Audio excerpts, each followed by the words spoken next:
Hello, I'm recording this today during my free period, and so I look slightly less strange than I would if I had my face shield on. But we're going to try and get you started with the second part of the notes from chapter 2 in your book. Last week, we looked through different problems that involved inductive reasoning, where you were supposed to figure out what comes next in a pattern and use a bunch of specific examples to figure out what was going to happen next. Today, we're going to start looking at the idea of deductive reasoning, where we figure out why things are true and then apply that to explain specific situations. To do that, we need to learn about what are called conditional statements. And a conditional statement is just something that is true under certain conditions. For example, I might say something like, if you get 93% in this class, then you're going to get an A. That's a conditional statement. It's not saying everybody's going to get an A, but it is saying if this one thing happens, then the other thing automatically will happen.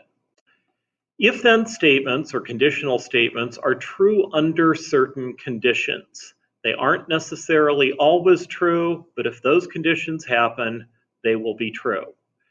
They are most often written in the form if one thing, then another. We're going to find the time that it ends up being a little bit more complicated is when they don't have if and then in them. But a conditional statement, it's true under certain conditions. You could write it with if then.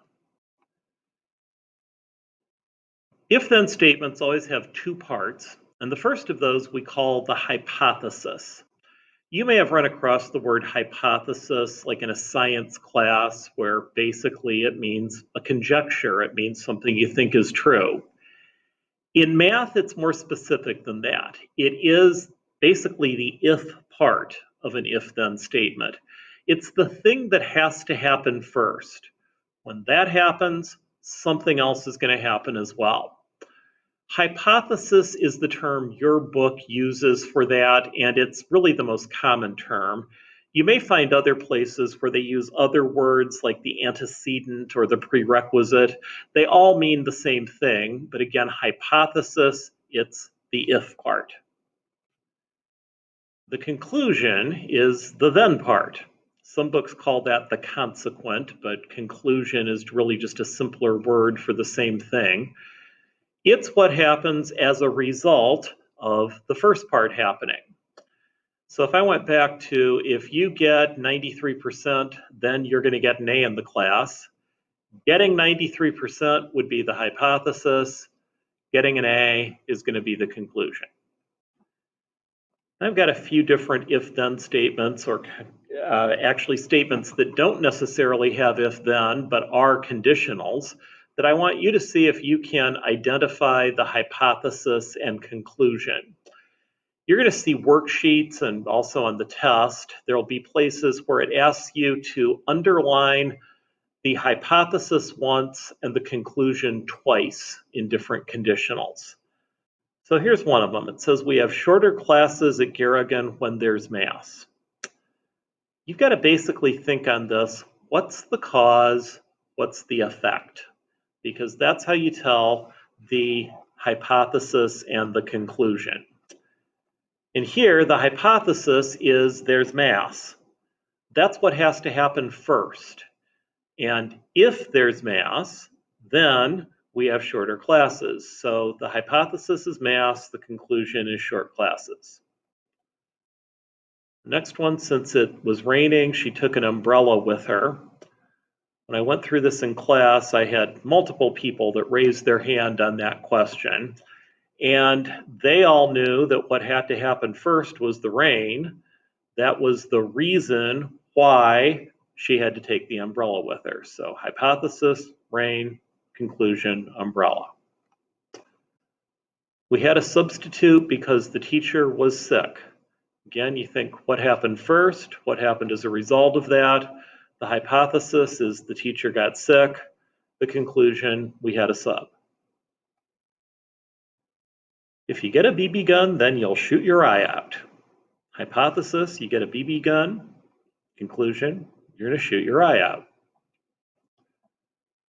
Out of all of these, the one that's probably the trickiest is this one, where it says being enrolled in geometry implies having passed Algebra 1. And when I went through this in class, I had the class almost evenly split on what they thought was the hypothesis and what they thought was the conclusion. Obviously, the two parts are being in geometry, passing algebra. Those are the two things you have to do. You could actually sort of justify this in both directions and make some sense out of it. But the way this is written, really the thing that we're going with is I would know that you're enrolled in geometry, and then I would conclude that you must have passed Algebra 1. So the hypothesis would be geometry, the conclusion is passing Algebra 1. Just a couple other things that go along with this. One of them is a notation that you're going to see as we go through this chapter, especially in your book. If you ever see an arrow in geometry, basically that means if what comes first, then what comes after it. You often will read that as the first thing implies the second thing. I might say something like 93% arrow A. If you get 93%, then you're going to get an A. You might have even seen some arrows like that that were on my chalkboard right before homecoming. That's because my seniors were also doing some work with logic, and one of the things they had to learn about was variations on if-then sentences. Again, that arrow just means if, what comes before it, then what comes after it. One other thing you may be asked to do is to take some sentences that don't have if and then and write them in if-then form. That's actually really similar to identifying the hypothesis and conclusion, because the hypothesis must be the if part, the conclusion must be the then part. So here we have parallel lines have the same slope.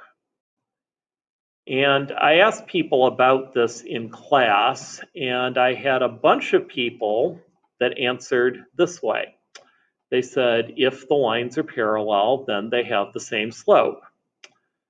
I had other people that actually said the exact opposite. They said, if lines have the same slope, then they're parallel. It turns out that actually on that problem, both of those are absolutely correct answers. You can go in either order and it would be a perfectly correct answer. On one like that, I typically just go with the order it's written in, exactly like what you're looking at here, but technically it would be right either way. So again, you want to remember the hypothesis is what comes first, the conclusion is what's the result of that, and a conditional statement you could always write in if-then form. That's what we're looking at today. We'll take a look at a few more notes tomorrow and then move on and do some problems with them.